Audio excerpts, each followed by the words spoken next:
এর দ্বারা আল্লাহ তাআলা বুঝাচ্ছেন তোমরা তোমাদের মা বাবার প্রতি যে ইহসান করবে, দয়া করবে, এটা যেন কোনো নেতার ভয়ে না হয়, সমাজের ভয়ে যেন না হয় যে মা বাবাকে যদি ভাত কাপড় না দেই, মা বাবার ভরণ পোষণ যদি না দেই তাহলে মানুষজন কি বলবে, এটা যেন না হয়। মিনার রহমা, রহমতের সহিত, দয়ার সহিত, অনুগ্রহের সহিত মা বাবার ভরণ পোষণ দিতে হবে, মা বাবার সহিত নরম সুরে, কোমল সুরে কথা বলতে হবে।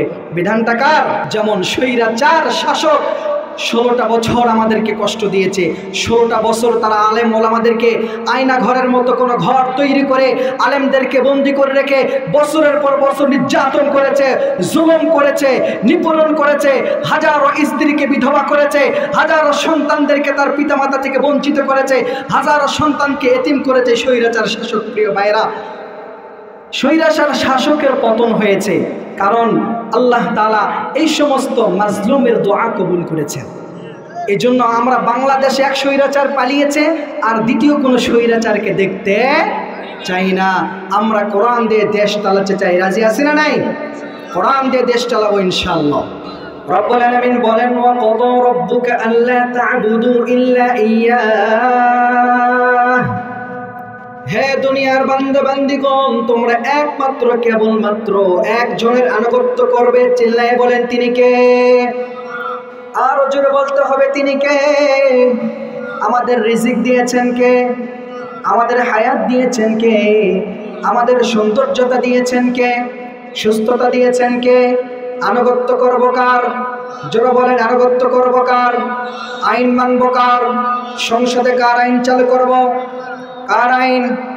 একমাত্র আল্লাহর আইন সংসদে চালু করতে হবে।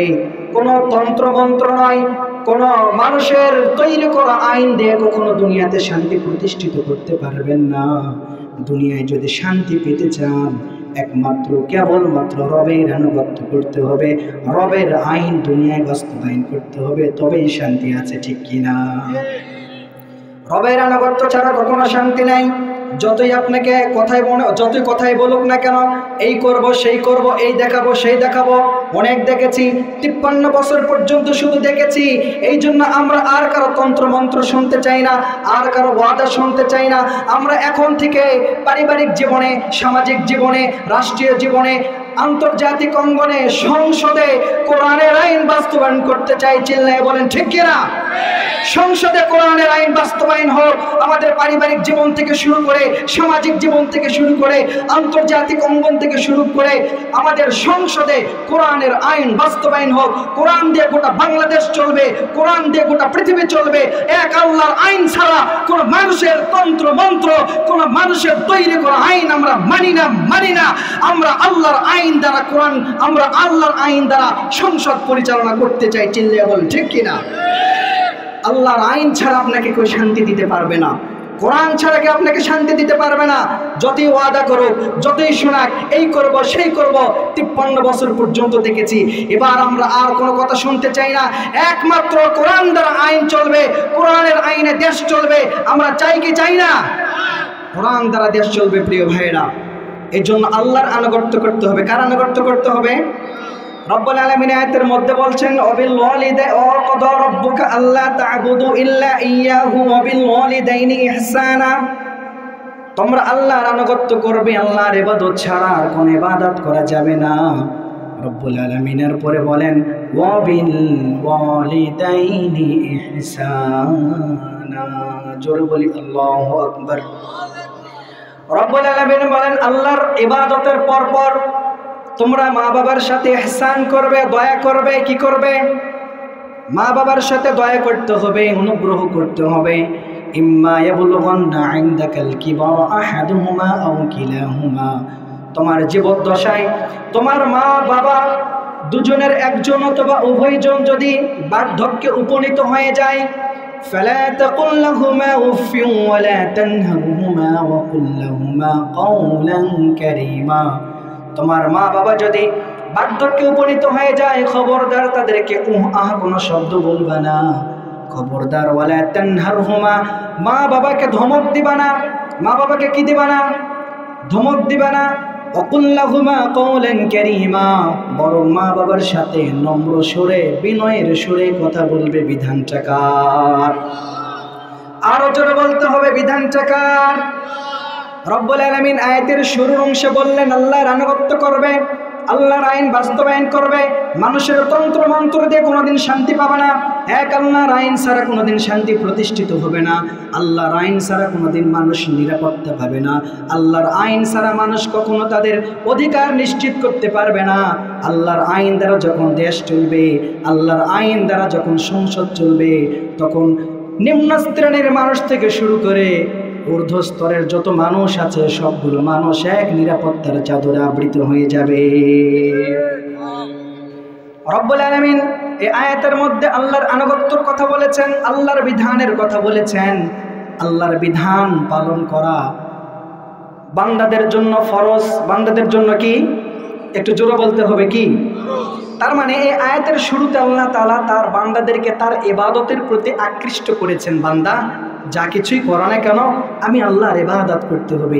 আমি আল্লাহর ইবাদত বাদ দিয়ে কখনো কোনোদিন শান্তি খুঁজে পাবে না। তার মানে এই আয়াতের শুরুতেই আল্লাহর আনুগত্যের কথা বলে আল্লাহ তাআলা বলতেছেন যে বান্দা, দুনিয়াতে যত হক আছে এর মধ্যে সবচেয়ে বড় গুরুত্বপূর্ণ হক হলো আল্লাহর হক। আল্লাহর হক মানে আল্লাহর ইবাদত করা, আর আল্লাহর ইবাদতের মধ্য দিয়ে বান্দার আবদিয়াত বা দাসত্ব প্রকাশ পায়। আল্লাহর ইবাদত করলে আমরা যে আল্লাহর বান্দা এটা প্রমাণিত হয়। এটা কি হয়? আল্লাহর ইবাদতের মধ্য দিয়ে আমরা যে আল্লাহর গোলাম এটা প্রমাণিত হয়। আল্লাহর ইবাদত যদি না করি তাহলে আমরা যে আল্লাহর বান্দা এটা কখনো প্রমাণিত হবে না। তার মানে প্রথমে আল্লাহ তাআলা তার ইবাদতের কথা বলেছেন, দৃষ্টি আকর্ষণ করেছেন, বান্দা আমার ইবাদত করতে হবে। এরপরে আল্লাহ রাব্বুল আলামিন এই আয়াতে একটু মন দিয়ে শোনেন, এই আয়াতে আল্লাহ রাব্বুল আলামিন তার ইবাদতের পরে পিতামাতার প্রতি সন্তানদেরকে 6টা নির্দেশ দিয়েছেন। কয়টা নির্দেশ? একটু জোরে বলবেন, কয়টা নির্দেশ? 6টা নির্দেশ। এর মধ্যে প্রথম নির্দেশ হচ্ছে ওয়াবিল ওয়ালিদাইনি ইহসানা। রব্বুল আলামিন তার বান্দাদেরকে বলছেন, হে গোলাম, খবরদার পিতামাতার সাথে দুঃসৎ করবে না, অসৎ আচরণ করবে না।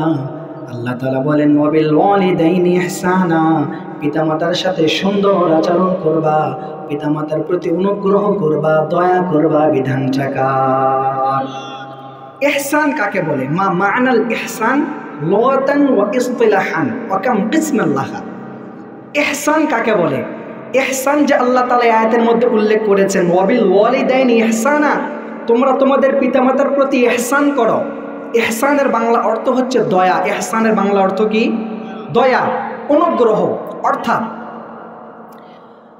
এরপরে ব্যাখ্যা করছেন যে তোমরা তোমাদের স্ত্রী সন্তানের জন্য যা কিছু পছন্দ করবা, নিজের জন্য যা কিছু পছন্দ করবা, পিতামাতার জন্য তাদের পছন্দ অনুযায়ী তাদেরকে কিছু দেওয়া।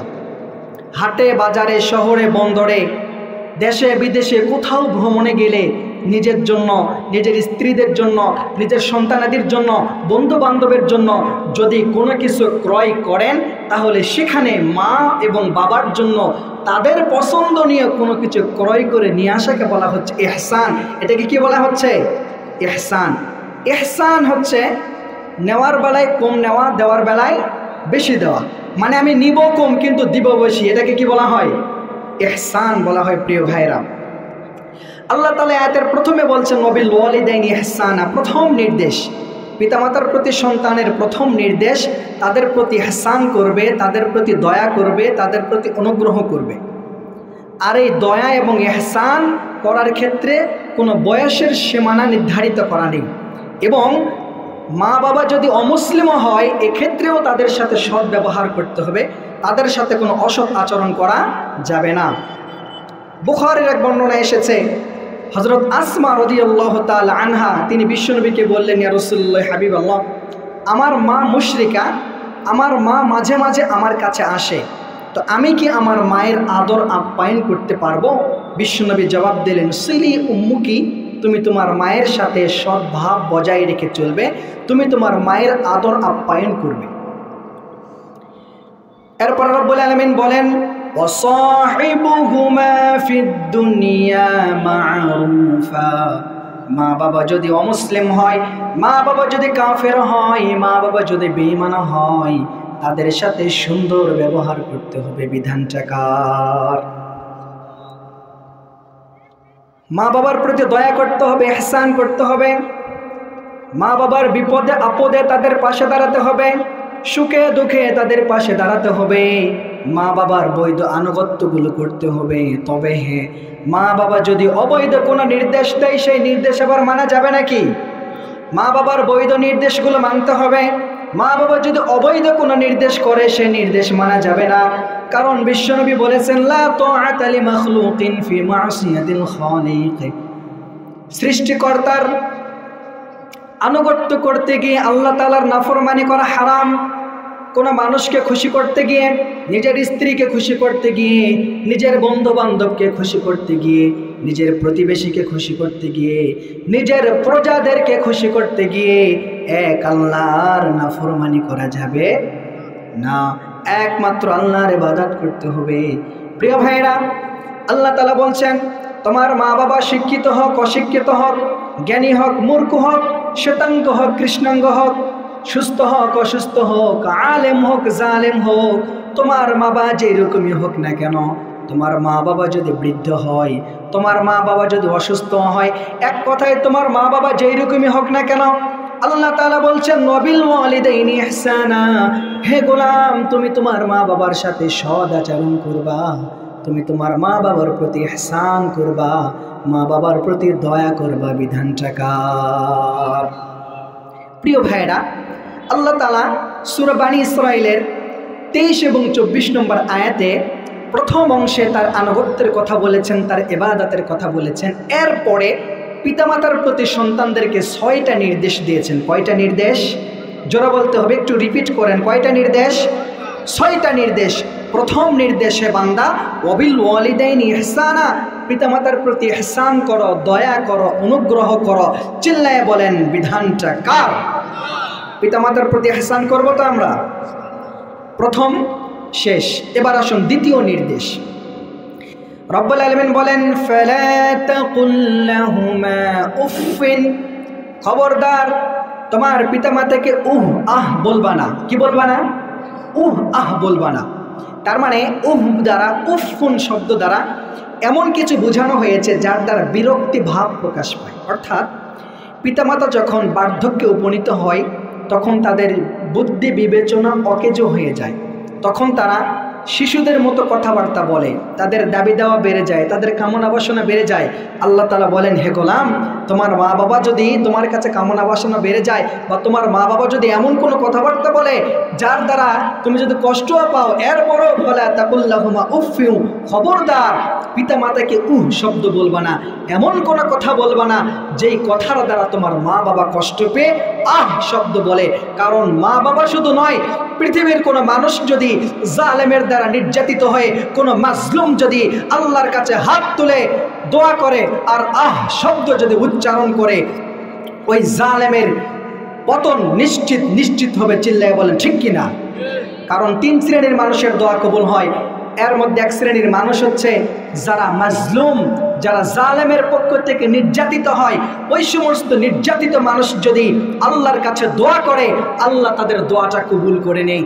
যেমন স্বৈরাচার শাসক 16টা বছর আমাদেরকে কষ্ট দিয়েছে।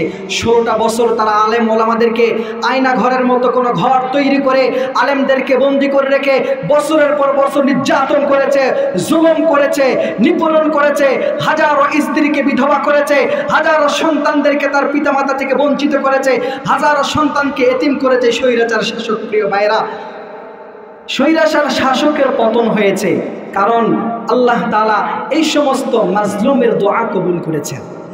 এই জন্য আমরা বাংলাদেশে এক স্বৈরাচার পালিয়েছে, আর দ্বিতীয় কোনো স্বৈরাচারকে দেখতে চাই না। আমরা কোরআন দিয়ে দেশ চালাতে চাই। রাজি আছি না নাই? কোরআন দিয়ে দেশ চালাবো ইনশাআল্লাহ। প্রিয় ভাইয়েরা, বলছিলাম এমন কোনো কথা বলা যাবে না যেই কথা দ্বারা মা বাবা কষ্ট পায়। মানে ফালা তাকুল্লাহুমা উফিন, এমন কোনো কথা বলো না যেই কথার দ্বারা তোমার মা কষ্ট পায়, তোমার বাবা কষ্ট পায়। তাহলে 2 নম্বরটা শেষ হয়ে গেল। তৃতীয় নির্দেশ, ওয়ালা তানহারহুমা। আল্লাহ তাআলা বলছেন, হে গোলাম, খবরদার তোমার মা বাবাকে ধমক দিবা না। কি দিবা না? ধমক দিবা না। সন্তান পিতামাতাকে ধমক দেয়, এইরকম উশৃঙ্খল কুলাঙ্গার সন্তান সমাজে আছে না নাই? জোরে বলতে হবে, আছে না নাই? আল্লাহ তাআলা আয়াতের শুরুতে নির্দেশ দিলেন মা বাবার প্রতি অনুগ্রহ করবা, দয়া করবা। এরপর আল্লাহ তাআলা দুইটা কাজ করতে নিষেধ করলেন, খবরদার মা বাবাকে কোনো শব্দ বলবা না। এরপর আল্লাহ তাআলা বলছেন খবরদার ওয়ালা তানহারহুমা, মা বাবাকে ধমক দিয়ে কথা বলবা না। আজকাল আমার সমাজের মধ্যে অনেক সন্তানকে দেখা যায় মা বাবাকে ধমক দেয়, আছে না নাই? মা বাবাকে অকথ্য ভাষায় গালাগালি করে, আছে না নাই? এই সমস্ত সন্তানরা মা বাবার যদি বদদোয়া পায় এরা কোনোদিন জান্নাতে যেতে পারবে না। মা বাবাকে ধমক দেওয়া যাবে না, বলা যাবে না, এটা তো বলাই যাবে না। এটারও এক ধাপ এগিয়ে অনেক সন্তান সন্ততি আছে যারা মা বাবাকে প্রহার করে, মা বাবার গায়ে হাত পর্যন্ত তোলে। এরকম কুলাঙ্গার সন্তান আছে না নাই? জোরে বলতে হবে, আছে না নাই? যারা মা বাবার গায়ে হাত তুলবে, যারা মা বাবাকে ঘর থেকে বের করে দিবে, যারা মা বাবাকে বৃদ্ধাশ্রমে রাখবে, তাদের জন্য জান্নাত হারাম হয়ে যাবে। তাদের জন্য জান্নাত কি হয়ে যাবে? জান্নাত হারাম হয়ে যাবে। তাহলে আমরা কি বলছিলাম? আল্লাহ রাব্বুল আলামিন এই আয়াতের মধ্যে বলছেন ওয়ালা তানহারহুমা, পিতামাতাকে ধমক দিবা না। অথচ আজকাল আমাদের অনেক মানুষকেই দেখা যায় যারা পিতামাতাকে ধমক দেয়, এমনকি বাড়ি থেকে ঘাট ধরে বের করে দেয়। এরকম কুলাঙ্গার সন্তান আছে না নাই? কথিত আছে, একটা গল্প কথিত আছে, সত্য কিনা জানি না। এক ব্যক্তি তার বাবাকে বাড়ি থেকে ঘাড় ধাক্কা দিয়ে বের করে নিয়ে যাচ্ছে, তো একটা খুঁটির সামনে পড়ে গেল। বাবা তার সন্তানকে বলছেন, বাবা আমাকে ধাক্কা দিয়ে খুঁটি অতিক্রম করে নিয়ে যেও না, কারণ আমি তোমার দাদাকে ধাক্কা দিতে দিতে খুঁটি পর্যন্ত নিয়ে এসেছিলাম, আর তুমি যদি আমাকে খুঁটি অতিক্রম করে নিয়ে যাও তাহলে তোমার সন্তান তোমাকে ধাক্কা দিতে দিতে তোমার জেলা পার করে দেবে। ঠিক কিনা? যেমন কর্ম তেমন ফল। সংক্ষেপে শেষ করে দিচ্ছে। আল্লাহ তাআলা এরপর বলেন ওকুল্লাহুমা কওলান কারীমা, তোমরা তোমাদের মা বাবার সাথে নম্র সুরে কথা বলবা, বিনয়ের সুরে কথা বলবা। এরপর আল্লাহ তাআলা বলছেন আখফিদ লাহুমা জানাহাযুল্লি মিনার রাহমা ওয়া কুর রাব্বিরহামহুমা কামা রাব্বায়ানি সগীরা। এটা তরজমা করে শেষ করে দিচ্ছি। আল্লাহ তাআলা সন্তানদেরকে তার পিতামাতা সম্পর্কে নির্দেশ করছেন ওয়াখফিদ লাহুমা জানাহাযুল্লি মিনার রাহমা, হে বান্দা তোমরা তোমাদের পিতামাতার সামনে বিনয়ের ডানা বিছিয়ে দাও। কি বিছাই দিতে বলছেন? বিনয়ের ডানা বিছিয়ে দাও। এরপর আল্লাহ শেষে বলেছেন মিনার রাহমা, রহমতের সহিত, দয়ার সহিত, অনুগ্রহের সহিত। এর দ্বারা আল্লাহ তাআলা বুঝাচ্ছেন তোমরা তোমাদের মা বাবার প্রতি যে ইহসান করবে, দয়া করবে, এটা যেন কোনো নেতার ভয় না হয়, সমাজের ভয়ে যেন না হয় যে মা বাবাকে যদি ভাত কাপড় না দেই, মা বাবার ভরণ পোষণ যদি না দেই তাহলে মানুষজন কি বলবে, এটা যেন না হয়। মিনার রহমা, রহমতের সহিত, দয়ার সহিত, অনুগ্রহের সহিত মা বাবার ভরণ পোষণ দিতে হবে, মা বাবার সহিত নরম সুরে, কোমল সুরে কথা বলতে হবে। বিধানটা কার? আল্লাহ তাআলা সর্বশেষ বলছেন ওয়াকুর রাব্বিরহামহুমা কামা রাব্বায়ানি সগীরা। রব্বুল আলামিন বলেন, হে বান্দা, এই আয়াতের শেষ অংশ দ্বারা বরং বান্দাদেরকে পিতামাতার জন্য আল্লাহর কাছে দোয়া করতে বলা হয়েছে। আয় আল্লাহ, আমার শৈশবকালে পিতামাতা যেভাবে আমার প্রতি দয়া করেছে, ইহসান করেছে, তুমি আমার মা বাবার প্রতি ওইভাবে তাদের প্রতি ইহসান করো। বিধানটা কার? আল্লাহর প্রতি কি করতে হবে? আনুগত্য করতে হবে, আল্লাহর আনুগত্য করতে হবে, আল্লাহর বিধান মানতে হবে। এরপর আল্লাহ তাআলা মা বাবার জন্য 6টা নির্দেশ দিলেন। সারাংশ বলে শেষ করে দিচ্ছি। প্রথম নির্দেশ ওয়াবিল ওয়ালিদাইনি ইহসানা, মা বাবার প্রতি ইহসান করতে হবে, দয়া করতে হবে। নাম্বার 2 ফালা তাকুল্লাহুমা উফিন, খবরদার মা বাবাকে কোনো শব্দ বলবা না, এমন কোনো শব্দ উচ্চারণ করবা না যেই শব্দের দ্বারা মা বাবা কষ্ট পায়। নাম্বার 3 ওয়ালা তানহারহুমা, মা বাবাকে ধমক দেবে না। ওয়াকুল্লাহুমা কওলান কারীমা, মা বাবার সাথে নমল সুরে, কোমল সুরে কথা বলবে। আখফিদ লাহুমা জানাহাযুল্লি মিনার রাহমা, মা বাবার সামনে বিনয়ের ডানা বিছিয়ে দিবে, মা বাবার প্রতি অনুগ্রহ করবে, দয়া করবে। এটা লোক দেখানোর জন্য না হয়, আন্তরিকতার সহিত হয়। এরপরে সর্বশেষ আল্লাহ তাআলা একটা দোয়া শিখিয়ে দিলেন যে বান্দা তোমরা তোমাদের মা বাবার জন্য দোয়া করো, আয় আল্লাহ শৈশবকালে আমার মা বাবা আমার প্রতি যেভাবে দয়া করেছে, ইহসান করেছে, অনুগ্রহ করেছে, তুমি আমার মা বাবার প্রতি সেভাবে ইহসান করো, দয়া করো। একটা হাদিস তেলাওয়াত করেছিলাম, হাদিসের তরজমা বলে শেষ করে দিব। সাআলতুন নবিয়্যা সাল্লাল্লাহু আলাইহি ওয়াসাল্লাম, এক সাহাবা বিশ্বনবীকে প্রশ্ন করলেন, আইয়ুল আমালি আহাব্বু ইলাল্লাহি আযজা ওয়া জাল্লা, হে নবী, আল্লাহর কাছে সবচাইতে পছন্দনীয় আমল কি, সবচেয়ে প্রিয় আমল কি? বিশ্বনবী জবাব দিলেন, ক্বালা আস-সালাতু আলা ওয়াক্তিহা, 5 ওয়াক্ত নামাজ জামাতের সহিত সঠিক সময়ে আদায় করা, এটা আল্লাহ তাআলার কাছে সবচাইতে প্রিয় আমল, ঠিক কিনা? সবচাইতে কি প্রিয় আমল। শীতকালীন আসলে নামাজি মসজিদে পাওয়া যায় না, এমনকি জুমার দিনেও নামাজে খুঁজে পাওয়া যায় না। ইমাম সাহেব খুতবা শুরু করবে, তখন কি করবে? মুসল্লিরা আসবে না। ক্বালা সালাতু আলা ওয়াক্তিহা, আল্লাহর কাছে যত আমল আছে এর মধ্যে সবচাইতে বেশি পছন্দনীয় আমল হলো 5 ওয়াক্ত নামাজ সময় মতো আদায় করা। 5 ওয়াক্ত নামাজ কি করা? সময় মতো আদায় করা। এরপর সাহাবা জিজ্ঞাসা করলেন, কুলতু সুম্মা আইয়ুন, হে নবী, এরপর কোন আমলটা সবচেয়ে বেশি প্রিয়? বিশ্বনবী জবাব দিলেন, ক্বালা বিররুল ওয়ালিদাইন, মা বাবার সহিত সুন্দর ব্যবহার করা, কোমল আচরণ করা, এটা হচ্ছে আল্লাহ তাআলার কাছে সবচেয়ে প্রিয় আমল। এরপর সাহাবা বললেন, কুলতু সুম্মা আইয়ুন, হে নবী, এরপরে কি? শেষ করে দিচ্ছে। এরপরে বিশ্বনবী বললেন, হাদিসের তরজমাটা করতে দিবেন তো? ক্বালা সুম্মাল জিহাদু ফি সাবিলিল্লাহ, এরপরে বললেন যে 3 নম্বর হচ্ছে আল্লাহর রাস্তায় জিহাদ করা।